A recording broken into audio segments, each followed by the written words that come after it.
नमस्कार दोस्तों।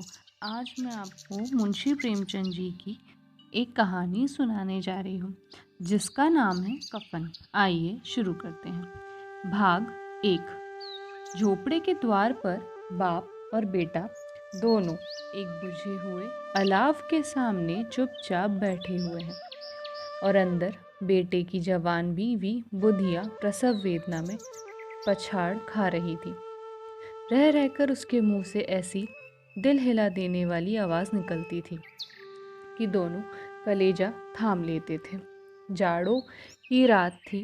प्रकृति सन्नाटे में डूबी हुई। सारा गांव अंधकार में लय हो गया था। घीसू ने कहा, मालूम होता है बचेगी नहीं। सारा दिन दौड़ते हो गया। जा देख तो आ। माधव चिढ़कर बोला, मरना ही तो है, जल्दी मर क्यों नहीं जाती? देखकर क्या करूं? तू बड़ा बेदर्द है बे। साल भर जिसके साथ सुख चैन से रहा, उसी के साथ इतनी बेवफाई। तो मुझसे तो उसका तड़पना और हाथ पांव पटकना नहीं देखा जाता। चमारों का कुनबा था और सारे गांव में बदनाम। घीसू एक दिन काम करता तो 3 दिन आराम करता। माधव इतना कामचोर था कि आधे घंटे काम करता तो घंटे भर चिलम पीता। इसलिए उन्हें कहीं मजदूर नहीं मिलती थी। घर में मुट्ठी भर भी अनाज मौजूद हो तो उनके लिए काम करने की कसम थी। जब 2-4 फाके हो जाते तो घीसू पेड़ पर चढ़कर लकड़ियां तोड़ लाता और माधव बाजार से बेच लाता। और जब तक वह पैसे रहते दोनों इधर उधर मारे मारे फिरते। गांव में काम की कमी ना थी। किसानों का गांव था। मेहनती आदमी के लिए 50 काम थे। मगर इन दोनों को उसी वक्त बुलाते जब दो आदमियों से एक का काम पाकर भी संतोष कर लेने के सिवा और कोई चारा ना होता। अगर दोनों साधु होते तो उन्हें संतोष और धैर्य के लिए संयम और नियम की बिल्कुल ज़रूरत ना होती। यह तो इनकी प्रकृति थी। विचित्र जीवन था इनका। घर में मिट्टी के 2-4 बर्तन के सिवा कोई संपत्ति नहीं।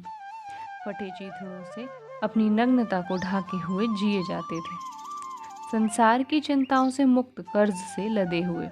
गालियां भी खाते, मार भी खाते, मगर कोई गम नहीं। दीन इतने की वसूली की बिल्कुल आशा ना रहने पर भी लोग इन्हें कुछ ना कुछ कर्ज दे देते थे।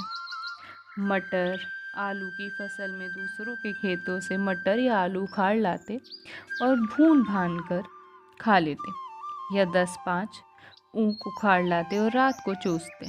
घीसू ने इसी आकाश वृत्ति से 60 साल की उम्र काट दी और माधव भी सपूत बेटे की तरह बाप ही के पद चिन्हों पर चल रहा था, बल्कि उसका नाम और भी उजागर कर रहा था। इस वक्त भी दोनों अलाव के सामने बैठकर आलू भून रहे थे, जो कि किसी खेत से खोद लाए थे। घीसू की स्त्री का तो बहुत दिन हुए देहांत हो गया था। माधव का ब्याह पिछले साल हुआ था। जब से यह औरत आई थी, उसने इस खानदान में व्यवस्था की नींव डाली थी और इन दोनों गैरतों का तोजक भरती रहती थी। जब से वह आई, यह दोनों और भी आराम तलब हो गए थे, बल्कि कुछ अकड़ने भी लगे थे।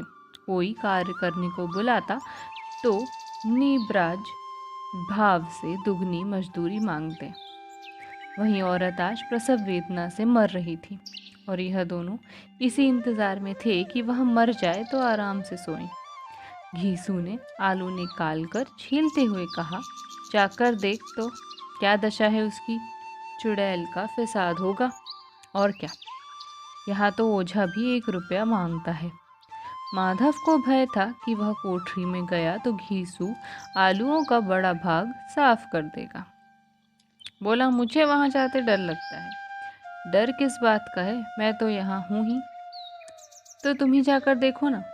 मेरी औरत जब मरी थी तो मैं 3 दिन तक उसके पास से हिला तक नहीं, और फिर मुझसे लजाएगी कि नहीं। जिसका कभी मुंह नहीं देखा, आज उसका उघड़ा बदन देखूं, उसी तन की सुध भी तो ना होगी। मुझे देख लेगी तो खुलकर हाथ पांव भी ना पटक सकेगी। मैं सोचता हूँ कोई बाल बच्चा हुआ तो क्या होगा, सोंठ, गुड़, तेल कुछ भी तो नहीं है घर में। सब कुछ आ जाएगा, भगवान दे तो। जो लोग अभी एक पैसा नहीं दे रहे हैं, वह ही कल बुलाकर रुपए देंगे। मेरे 9 लड़के हुए, घर में कभी कुछ ना था, मगर भगवान ने किसी न किसी तरह बेड़ा पार ही लगाया। जिस समाज में रात दिन मेहनत करने वालों की हालत उनकी हालत से कुछ बहुत अच्छी ना थी, और किसानों के मुकाबले में वे लोग जो किसानों की दुर्बलताओं से लाभ उठाना जानते थे, कहीं ज़्यादा संपन्न थे। वहाँ इस तरह की मनोवृत्ति का पैदा हो जाना कोई अचरज की बात ना थी। हम तो कहेंगे घीसू किसानों से कहीं ज़्यादा विचारवान था, और किसानों के विचार शून्य समूह में शामिल होने के बदले बैठकबाजों की कुत्सित मंडली में जो मिला था। हाँ, उसमें यह शक्ति ना थी कि बैठकबाजों के नियम और नीति का पालन करता। इसलिए जहाँ उसकी मंडली के और लोग गांव के सरगना और मुखिया बने हुए थे, उस पर सारा गांव उंगली उठाता था। फिर भी उसे यह तस्कीन तो थी ही कि अगर वह फटेहाल है तो कम से कम उसे किसानों की सी जी तोड़ मेहनत तो नहीं करनी पड़ती, और उसकी सरलता और निरीहता से दूसरे लोग बेजा फायदा नहीं उठाते। दोनों आलू निकाल निकाल कर जलते जलते खाने लगे। कल से कुछ नहीं खाया था, इतना सब्र ना था कि ठंडा हो जाने दे। कई बार दोनों की जबानें जल गईं।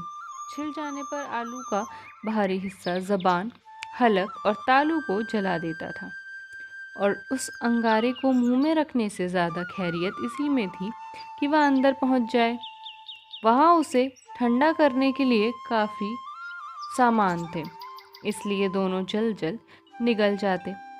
हालांकि इस कोशिश में उनकी आंखों से आंसू निकल आते। घीसू को उस वक्त ठाकुर की बारात याद आई, जिसमें 20 साल पहले वह गया था। उस दावत में उसे जो तृप्ति मिली थी, वह उसके जीवन में एक याद रखने लायक बात थी, और आज भी उसकी याद ताज़ी थी। बोला, वह भोज नहीं भूलता। तब से फिर उस तरह का खाना और भरपेट नहीं मिला। लड़की वालों ने सबको भरपेट पूड़ियाँ खिलाई थी। सबको, छोटे बड़े सब ने पूड़ियाँ खाई, और असली घी की। चटनी, रायता, 3 तरह के सूखे साग, एक रसेदार तरकारी, दही, चटनी, मिठाई। अब क्या बताऊं कि उस भोज में क्या स्वाद मिला। कोई रोक टोक नहीं थी, जो चीज़ चाहो मांगो, जितना चाहो खाओ। लोगों ने ऐसा खाया कि किसी से पानी ना पिया गया। मगर परोसने वाले हैं कि पत्तल में गरम गरम गोल गोल सुवासित कचौड़ियाँ डाल देते हैं। मना करते हैं कि नहीं चाहिए, पत्तल पर हाथ रोके हुए हैं, मगर वह है कि दिए जाते हैं। और जब सबने मुंह धो लिया तो पान इलायची भी मिली, मगर मुझे पान लेने की कहाँ सुध थी। खड़ा हुआ ना जाता था, चटपट जाकर अपने कंबल पर लेट गया। ऐसा दिल दरियाफ था वह ठाकुर। माधव ने इन पदार्थों का मन ही मन मजा लेते हुए कहा, अब हमें कोई ऐसा भोज नहीं खिलाता। अब कोई क्या खिलाएगा, वह जमाना दूसरा था। अब तो सबको किफ़ायत सूझती है। शादी ब्याह में मत खर्च करो, क्रियाक्रम में मत खर्च करो। पूछो गरीबों का माल बटोर बटोर कर कहाँ रखोगे। बटोरने में तो कमी नहीं है, हाँ खर्च में किफ़ायत सूझती है। तुमने एक 20 पूरियाँ खाई होंगी, 20 से ज़्यादा खाई थी। मैं 50 खा जाता, 50 से कम मैंने ना खाई होंगी। अच्छा पका था, तू तो मेरा आधा भी नहीं है। आलू खाकर दोनों ने पानी पिया, और वहीं अलाव के सामने अपनी धोतियाँ ओढ़कर पाँव पेट में डाले सो रहे, और जैसे 2 बड़े बड़े अजगर गेंडुलिया मारे पड़े हों, और बुधिया अभी तक कर रह रही थी। धन्यवाद दोस्तों। अगर आपको मेरी कहानी पसंद आई हो तो इसे लाइक करें, शेयर करें और चैनल को सब्सक्राइब करें। Thank you.